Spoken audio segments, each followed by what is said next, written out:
Hello, everybody. It's Friday. I love Fridays. By the end of Friday, though, Fridays are extremely heavy days for us at TK Immigration Law.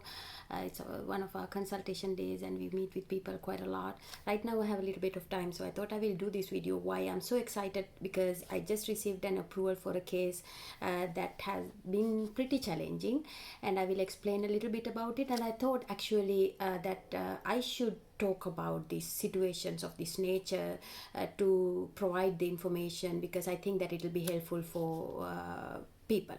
So what I'm going to talk about today is criminal convictions and how you should go about as an immigrant if you have had an encounter with law enforcement, because I have come across so many situations which is hard to deal with because it's happened. I mean, they come to me after the fact, meaning after having been convicted of a criminal conviction. So let me talk a little bit about this particular case that I told you about. Lovely people, parents of US citizens, been in the US for a long time, long time, been working at the same place for a long time, dedicated, hardworking, excellent parents. I love them. However, so after we filed the green card application for the dad, he ended up with it's a long story and I'm not going to go into detail about it, but basically he was charged with felony D identity deception, synthetic identity deception. So that made, like, it's okay, we've already filed the case, now we were kind of getting, we were very concerned. So what we did was we immediately hired a great criminal attorney, and attorney David Francisco of the firm Francisco and Britton, which they practice in Elkhart as well as South Bend, St. Joe County. And we were able to, and attorney Francisco did his magic and was able to get the felony D charges reduced into a misdemeanor A. And not only was he able to get it, this, I want to tell you this, it's not about whether you are charged with a felony or a misdemeanor. It's more complicated than that, and I will try to explain. Okay, so hear me on. He was also able to get a sentence that is less than 6 months. And why is this important? Again, I will explain. So to cut a long story short, then my client's interview got scheduled, and this case was pending. I was able to convince the USCIS to reschedule the interview, and then it did ended up getting interviewed. But then I was able to so later on, it was rescheduled, but still the criminal case wasn't resolved even the second time around. So we did go to the interview, and we were able to convince the officer to please give us more time to to conclude the criminal proceedings, and which he did. So we were able to get this resolution. Attorney Francisco was able to get it sorted out in a fantastic way, which really helped my client to avoid having issues because of these convictions, and we just got an approval today. So I'm very happy for the family. But let me explain a little bit about how you should go about if you have had any interactions with law enforcement if you are not a citizen of the US, which means this is applicable to legal permanent residents as well. So unless you are a US citizen, if you have DACA, if you have TPS, if you are a legal permanent resident, and if you don't have any status even, when you have had any interactions with law enforcement and you have charges, you've been charged with a criminal conviction, your first stop should be actually more than not a criminal attorney. You need to get these charges checked out with an immigration attorney first. Why? Because criminal attorneys handle the criminal proceeding process, and they'll give you a resolution, keep you out of jail, try to give you not high fines and that kind of thing. However, as an immigrant, your priority really should be to make sure that this conviction is not going to affect your immigration status. And so that is an analysis that only immigration attorneys can make. So you need to basically, when you've been charged with the conviction, you not only need a criminal attorney, you need an immigration attorney also. So you need to go to the immigration attorney with these charges and say, this is what I've been charged with. What am I looking at? what would be the best outcome? How am I going to, I mean, what, it might not be like, the criminal attorney may not be able to get you the best outcome in some situations. I mean, it's just not like you can go and say, hey, give me this, and the court is going to agree to that. No, not really.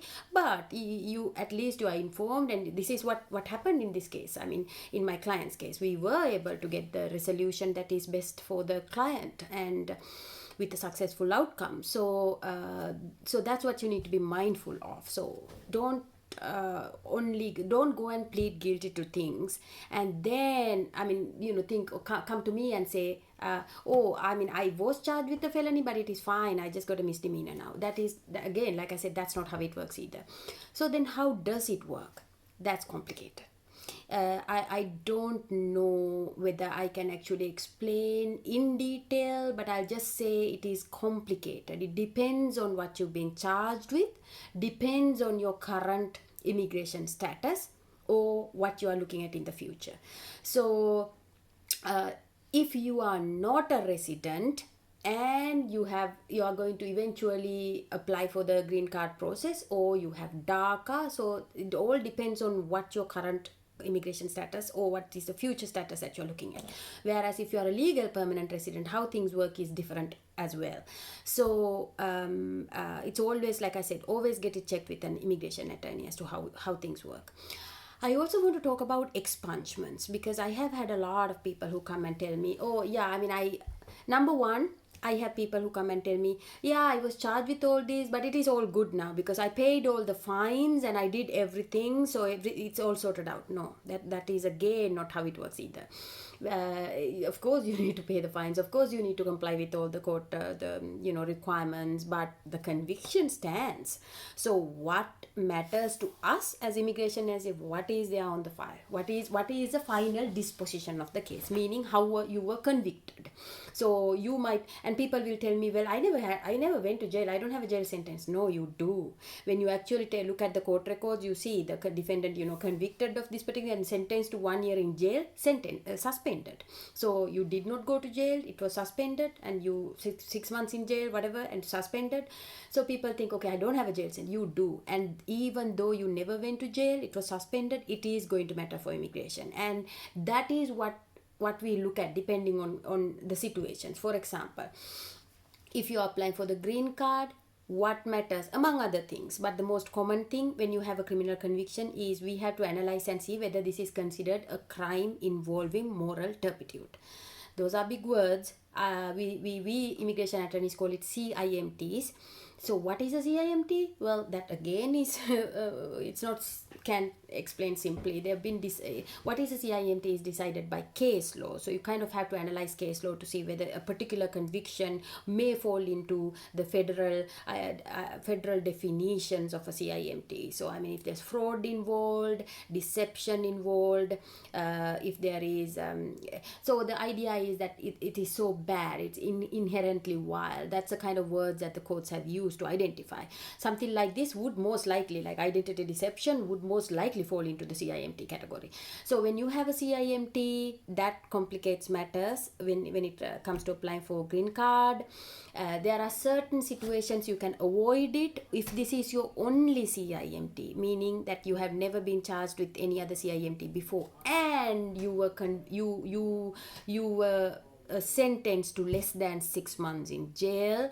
Then you can actually plead to petty offense exemption, meaning that you can just say, yes, I know that I have a CIMT, however, you have to I am exempted because of this circumstance. And that is how my client avoided having had an issue or having a situation with his criminal conviction, because we were able to plead to the petty offense exemption for CIMT.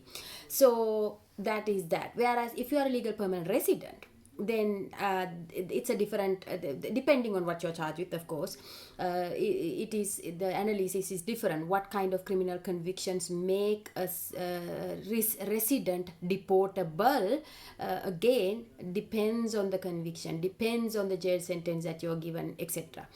So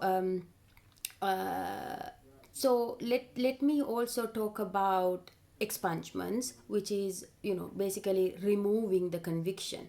People come and tell me, whenever I tell them that you have a problem with this situation, this conviction is going to affect you, then they would like, can I go and get this erased?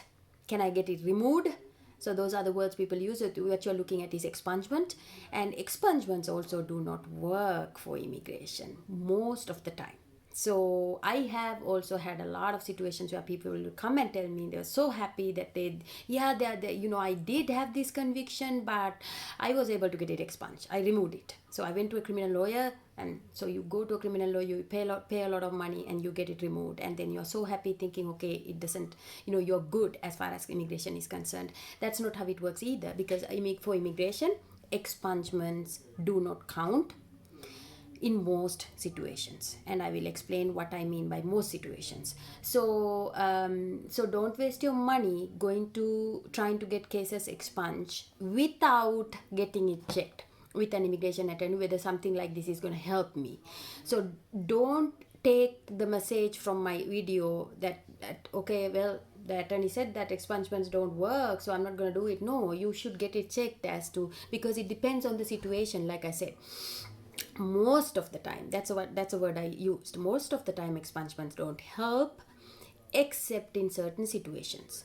So the expungements that will work for immigration is usually, a lot of times people get things expunged or removed for rehabilitative purposes, meaning that, it is easy it's not easy to get, expungements are not easy to get in the first place, but if you do manage to get it, most of the time that is for rehabilitative purposes, meaning that you go back to court and say, I've been a good person, I have had no interactions with the law enforcement since this particular situation long time back, and I've been, look at all these good things about me, and the court will take all that into consideration and might allow your case to be removed. So when it is removed for other purposes, like for work purposes and employment and other situations, you can actually go about and say, I don't have a conviction, but not for immigration, like I said. So for immigration, expungements usually only work if you manage to get it for a statutory defect or a constitutional defect. Those are the kind of words that we use, but more or less what it means simply is that you manage to get it by arguing, you should not have convicted me in the first place. This conviction is legally wrong. So how do you, there are certain, it is very hard to get, as you can imagine. If you are guilty of what you've been charged with, most of the time it is hard to get. Though there can be situations where you might be able to argue. For example, when you've been convicted of something, you are supposed to be informed of immigration. You are supposed to be informed that these convictions are going to affect your may affect your immigration status. It may make you deportable, and it should be in the record that you've been warned of immigration consequences. And if you have not been warned and you just pled guilty, and yes, it might be possible to challenge such a conviction. So that would be a situation where you might be able to argue, try to get an expungement or vacatur by arguing that shouldn't have been convicted in the first place. That kind of expungement will definitely help when it comes to immigration. So there are though other situations where sometimes even an expungement that is taken for rehabilitative purposes also may help. One such situation is a DUI and DACA. So as you may know, you should know, DUI, once you have a DUI, DACA is gone. Okay, there is no magic to it. There is no legal argument that I can make. You are going to lose DACA if you get convicted of driving under the influence, or OWI, operating while intoxicated. I have had people tell me that I don't have a DUI, what I have is OWI. It's the same thing. So you have something like this, you're going to lose DACA. So Indiana, though, I think allows DUIs to be expunged if you have had no other interaction subsequently and it's been more than 5 years since your conviction. So if you do have a DUI and you more than 5 years before, then you should actually look into the possibility of trying to get it expunged and understand that it is going to be an expungement for rehabilitative purposes. And then you would tell me, but you said that it's not going to work for immigration. Yes, most of the time. But for DACA, DACA is not something, DACA is not an immigrant, like a pathway to citizenship. It's not a law that was passed by Congress, so it's like a regulatory, administrative decision. So for that, I am well aware of cases where people have been able to get DACA back, or if you have never applied before, apply for DACA now with an expunged DUI. You kind of have to go a little bit heavy on the application and kind of show that you totally deserve it and exercise discretion because of these reasons, etc. But people have been successful. So what this means is that how criminal convictions affect immigrants, it's complicated. It's not the same across it completely depends on your immigration status, the charges that you've been charged with, and all these things. So it's best not to come to conclusions on your own as to how this is going to affect by taking, like, okay, the attorney said this. No, what I am saying is that it doesn't matter what what you're charged with, get it checked with an immigration attorney, unless maybe that you're charged with driving without a license.